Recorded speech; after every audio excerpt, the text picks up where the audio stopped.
कसैले नि एकदम सही भनेको रहेछ कि जीवनमा हामीले जति कम साथी राख्यो नि त्यति आफ्नो लागि राम्रो हुने रहेछ। अब समयको पनि बचत भयो, मेन्टली अनि फिजिकल्ली पनि फ्री हुन पाइयो। अब जति बढी साथी बनाइन्छ आफू त्यति नै बढी इन्गेज हुनु पर्यो नि त। सोच्नु पर्यो, केही न केही कुरा गर्नु पर्यो, उसको लागि समय दिनु पर्यो, भेटघाट गफगाफ। अनि कति पटक त आफूले गरिसके पछाडि केही न केही एक्सपेक्टेसन हुन्छ जुन पूरा भएन भने हामीलाई कस्तो मन दुख्छ नि त हैन। अनि कहिलेकाहीँ उसले सोचे जस्तो आफू पनि बन्न नसकुला। त्यसैले जति कम साथी राख्यो आफू मेन्टली अनि फिजिकली पनि त्यति नै फ्री हुन पाइने रहेछ कि।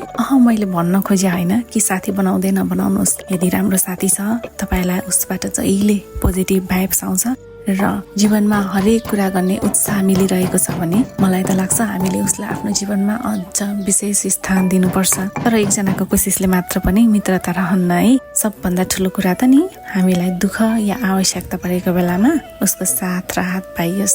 कतै यस्तो नहोस् धेरै समय बितिसकेपछि नि हामीलाई अफसोस होस् मित्रता त मैले मात्र निभाएको रहेछु भनेर, या गलत मान्छेमा मैले आफ्नो समय पैसा या अन्य धेरै कुरा खर्चेको रहेछु भनेर। किनकि भनिन्छ बगेको खोला अनि बितेको समय फेरि फर्केर आउन्न रे।